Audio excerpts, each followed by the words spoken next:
मनीष जी बताइए, आपको चंदा बन सत्याग्रह करने की आवश्यकता क्यों पड़ी है? जी, हम लोग आम आदमी पार्टी के सदस्य हैं। हमारी पार्टी इस सिद्धांत पे राजनीति में आई थी आज से 4 साल पहले कि हम जनता से चंदा मांगेंगे, फंड्स मांगेंगे, एक एक पैसे का हिसाब किताब जनता को देंगे।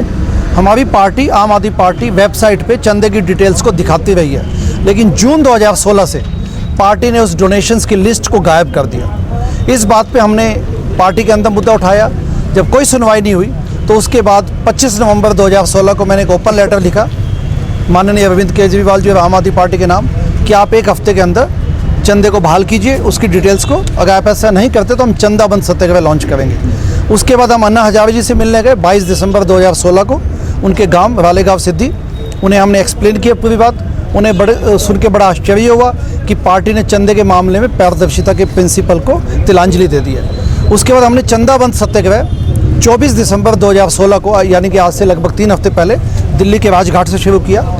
उसके तहत हम लोगों से शपथ लेते हैं। चंदा बंद सत्याग्रह का बड़ा सिंपल सा मतलब है कि हम लोगों को शपथ दिलवाते हैं कि आप हमारी पार्टी को, आम आदमी पार्टी को, तब तक चंदा मत दीजिए जब तक पार्टी अपने चंदे को दिखाती नहीं है। बड़ा सीधा सा प्रिंसिपल है। उसके अलावा अभी तक दिल्ली में 20,000 लोग इस पर साइन कर चुके हैं, प्लेज ले चुके हैं, शपथ ले चुके हैं और 1 लाख से ज़्यादा हैंड बिल्स हमने लोगों को शिक्षित करने के हिसाब से बांटे हैं। अब पंजाब में इसको शुरू करेंगे। यहाँ पे मैं भी हूँ, वीरेंद्र प्रभार जी हैं, ये पंजाब के प्रभारी हैं चंदा बंद सत्याग्रह के। तो हम लोग सब मिलके जनता के पास जाएंगे, गांव गांव, शहर शहर जाएंगे और हम लोगों को शिक्षित करेंगे कि हमारी पार्टी को आप तब तक चंदा मत दीजिए जब तक वो चंदा नहीं दिखाती। अच्छा, एक अन्ना हजारे को आप मिले जी, तो अन्ना हजारे ने आपको क्या कहा? अन्ना हजारे जी को बड़ा विस्मय हुआ, बड़ा आश्चर्य हुआ। उसके बाद 23 दिसंबर को उन्होंने एक चिट्ठी लिखी अरविंद केजरीवाल सीएम दिल्ली के नाम, जिसकी प्रतिलिपि मुझे भेजी गई। वो कॉपी होगी तो हम आपको अभी दिखा देते हैं, नहीं तो मीडिया में है ही, आप देखेंगे, ढूंढेंगे तो मिल जाएगी। उसमें क्या लिखा है? उसमें ये लिखा था कि बड़े दुख की बात है कि 4 साल पहले जिस राजघाट से हमने देश में करप्शन से लड़ने का बीड़ा उठाया था, आज उसी पार्टी के साथी अपनी पार्टी के खिलाफ खड़े होकर सत्याग्रह उनको करने को मजबूर होना पड़ रहा है। तो इससे बड़े दुख की बात कोई नहीं हो सकती। अच्छा, आम आदमी पार्टी कह रही है कि मनीष आपने पार्टी विरोधी गतिविधियां की हैं, इसलिए आपको शायद सस्पेंड किया गया या निष्कासित किया गया। मैं बड़े गर्व के साथ कहता हूँ कि मैं निलंबित सदस्य हूँ, क्योंकि हमने सिद्धांतों के लिए लड़ाई ली है। जो तोमर थे, जितेंद्र तोमर, लॉ मिनिस्टर, उस पर भी मैंने अरविंद केजरीवाल जी को 1 to 1 उनके ऑफिस में बोला था, सीएम ऑफिस में, कि अगर इनकी डिग्री फेक है तो आप प्लीज़ इनको हटा दीजिए, अदरवाइज़ हमें डिसग्रेस मिलेगा हमारी पार्टी को। और वही हुआ अंततः। जब 2 नेताओं को हमारी पार्टी के निकाला गया कापा सेड़ा में रिसोर्ट में, वहाँ बाउंसर्स बुलाए गए थे, तो मैंने कहा कि हम लालू प्रसाद वाली कल्चर पैदा करने के लिए पार्टी में नहीं आए थे। उसके अलावा जब लालू प्रसाद यादव को उन्होंने समर्थन दिया जनता दल यूनाइटेड के साथ, तो मैंने कहा कि अगर आप किसी कन्विक्टेड क्रिमिनल और करप्ट व्यक्ति को समर्थन देते हैं तो भ्रष्टाचार की लड़ाई बेमानी है। तो इसके बाद उन्होंने मुझे एक आप एनआरआई जी सेल के जो भी अपन जी कन्वीनर थे, क्या थे आप? को कन्वीनर एनआरआई सेल का। अच्छा, आपने क्या फंक्शंस किए थे और कितना चंदा आप एनआरआई से कंट्री से लेकर आपने दिया था? देखिए, पार्टी के लिए मैंने बहुत काम किया। मैंने ग्राउंड पे भी लगभग 2.5-3 साल अपनी जॉब छोड़ के शिकागो से यहाँ पे काम किया।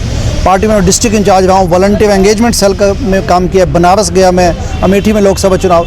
तो मैंने नाना ढंग से कई ढंग से पार्टी की सेवा की। नहीं, चंदा आपने कितना दिया है? आपको क्या लगता है सारा चंदा आपका सही जगह के कोई अमाउंट होगी? एनआरआई या यूएसए, आप कह रहे हैं यूएसए से हैं आप जी, आप डॉक्टर हैं वहाँ पर जी, तो चंदा कितना आपने इस पार्टी को दिया और क्या उसका वो पारदर्शिता कुछ रही उसकी? करोड़ों रुपए की चंदा पार्टी को मिला है। ऐसा नहीं कि मैंने कोई कैश कलेक्शन करके दिया पार्टी को, चंदा करोड़ों का मिला है। वो पार्टी की जिम्मेदारी है, मेरी जिम्मेदारी नहीं है कि मैं ये एक्सप्लेन करूँ, ये प्रूव करूँ कि चंदा कहाँ गया। पार्टी की जवाबदेही है कि पार्टी एक्सप्लेन करे कि चंदा कहाँ है। जब आप चंदे को छुपा के बैठ जाएंगे तो उसके बाद आप सब अटकलें लगा सकते हो। ब्लैक मनी भी हो सकता है पार्टी के पास, वो हवाला से भी मनी आ सकता है, वो इलिसिट मनी हो सकता है, वो अनडिजायरेबल मनी भी हो सकता है। तो एक बात और बोलते हैं कि सारा कुछ दिल्ली से ही चल रहा है, जैसे पंजाब में इलेक्शन हो रहे हैं, तो क्या आपको भी लगता है सिर्फ केजरीवाल सब कुछ चला रहा है या बाकी कुछ? एक व्यक्ति ने पार्टी को अपनी जेब में डाला हुआ है। हम 3 सिद्धांतों के लिए आए थे। नंबर 1, वाइट मनी से या क्लीन मनी से पॉलिटिक्स करके दिखाएंगे, जिसके तहत हमने जनता को वचन दिया कि आपके एक एक पैसे का हिसाब किताब देंगे। आप डोनेशन पॉलिसी देखिए, डोनेशन पॉलिसी में आज भी स्पष्ट लिखा है कि हम एक एक पैसे का हिसाब किताब जनता को देंगे। उसका क्लियर कट उल्लंघन हुआ है यहाँ पे। नंबर 2, हम स्वराज लेके आएंगे, हाई कमांड कल्चर खत्म करेंगे और सब डिसेंट्रलाइज करेंगे पार्टी में पावर सिस्टम को। आज एक व्यक्ति पार्टी को जेब में लेकर घूम रहा है। और उसके अलावा थर्ड ये था कि हम पार्टी में इंटरनल विजिलेंस लेके आएंगे, आंतरिक लोकपाल, इन सबका उल्लंघन हुआ है। अच्छा सर, आपने आपका यही कहने का मतलब है ना कि केजरीवाल ही हैं जो सब कुछ चला रहे हैं और उनको किसी की बात नहीं सुन रहे? बिल्कुल ठीक है, मैं मानता हूँ। अच्छा सर, एक संजय सिंह से यही सवाल किया गया था जो आपने इल्जाम लगाया अभी, तो संजय सिंह जी बोले थे कि वो प्रूव करके दिखाएं कि चंदा दिया गया है। कि कौन सा चंदा? ये आप जो बात कर रहे हैं, जो चंदा आता है बाहर से, वो प्रूव करें आप। हमारी लड़ाई सिद्धांतों की है। जो चंदा पार्टी को मिला है, चाहे 1 रुपया मिले चाहे 100 करोड़ मिले, पार्टी दिखाए उसे। जब चंदे की पारदर्शिता का प्रिंसिपल का उल्लंघन होगा तो सब कुछ साबित हो सकता है। मेरी ये जवाबदेही मेरी नहीं है कि मैं साबित करूं कि पैसा कहाँ गया। पार्टी की जवाबदेही है कि वो चंदा दिखाए। संजय सिंह जी ने बोला कि लोग बहुत आरोप लगाते हैं, आरोप पहले सिद्ध करें। नहीं, इसमें आरोप की बात ही नहीं। हमारी लड़ाई सैद्धांतिक है, हमारी लड़ाई सिद्धांतों की। हमारी पार्टी की डोनेशन पॉलिसी पे आज भी लिखा है कि हम पार्टी को एक एक चंदे का हिसाब किताब देंगे, ये स्पष्ट लिखा है। इसलिए मैंने कल इलेक्शन कमीशन को, कल 9 जनवरी को मैंने इलेक्शन कमीशन को एक पेटिशन डाली। उसमें मैंने स्पष्ट लिखा कि हमारी पार्टी जनता को गुमराह करी है। हमारी पार्टी की वेबसाइट पे आज भी ये लिखा है कि हम एक एक पैसे का हिसाब किताब वेबसाइट पे चढ़ाएंगे, जबकि इन रियलिटी, इन प्रैक्टिस जून 2016 से पार्टी ने चंदे की डिटेल्स को हटा लिया है। इसलिए कल ये मैंने इलेक्शन कमीशन को पेटिशन दिया कि जिसमें मैंने बोला कि हमारी पार्टी लोगों को फाइनेंशियल मैटर में गुमराह करी है, मिसलीड करी है, miss representation of facts which borders fraud.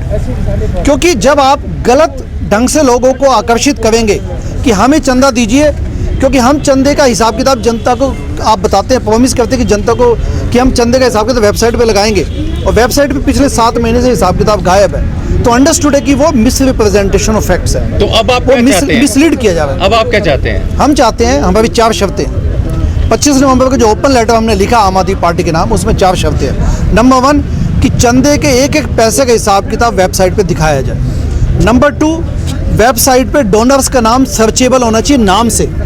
ये पहले क्या करते थे जून 2016 से पहले कि वो रिसीट नंबर डालना पड़ता है, उससे तो नेचुरल सी बात है कि डोनर को याद नहीं अपनी रिसीट नंबर। हमने कहा कि सर्चेबल बाय नेम, यानी कि अगर मैं कुलदीप सिंह डालता हूँ नाम, तो कुलदीप सिंह नाम से जितने भी डोनर्स हैं उनका नाम दिखना चाहिए। थर्ड ये कि 50 लाख के जो 4 चेक शेल कंपनियों से मिले थे, बेनामी कंपनियों से, उस पर इन्वेस्टिगेशन अभी तक पार्टी ने नहीं की। और चौथा मेरा ये कि एनुअल बैलेंस शीट मार्च 2014 के बाद पार्टी ने आज तक नहीं दिखाई। बड़े विस्मय की बात है। देखिए, बड़ी जो पार्टी क्लीन मनी की पॉलिटिक्स करने आई थी, जो कहती है कि हम पारदर्शिता से आपको 100% फाइनेंशियल ट्रांसपेरेंसी पॉलिटिक्स करके दिखाएंगे, उसने मार्च 2014 के बाद अपनी एनुअल बैलेंस शीट तक नहीं दिखाई। इससे बड़ा विवादाभास क्या हो सकता है? तो इलेक्शन कमीशन से आप क्या चाहते हैं? क्या कंप्लेंट किया आपने? हम चाहते हैं कि जो मिस रिप्रेजेंटेशन है, जो मिसलीड करी है, उसको फिक्स इलेक्शन कमीशन अपनी अथॉरिटी को इस्तेमाल करे, और पार्टी जो मिस रिप्रेजेंटेशन करी अपने फाइनेंशियल मैटर में जो अपनी पॉलिसी का, उसको फिक्स करवाए। अच्छा मनीष, आपने जब आप ड्यूरिंग योर टेन्योर आपने वहाँ पर कोई फंक्शन किया था यूएसए में एनआरआई को इनके साथ जोड़ने के लिए? जी, कुछ कराया था? कब कराया था आपने? मई 2013 में, मई 2013 में हमने एनुअल यूएस कन्वेंशन किया था आम आदमी पार्टी का। उसमें 2 माननीय नेता भी आए थे इंडिया से। बड़ी सक्सेसफुल कन्वेंशन थी, सैकड़ों की संख्या में लोग आए थे वहाँ पे यूएस से। योगेंद्र यादव एंड कुमार विश्वास जी। तो तब आपने चंदा इकट्ठा करके दिया था? तब भी चंदा दिया गया था पार्टी को चंदा बिल्कुल दिया गया। अंदर चलिए जी, दिख रहा है।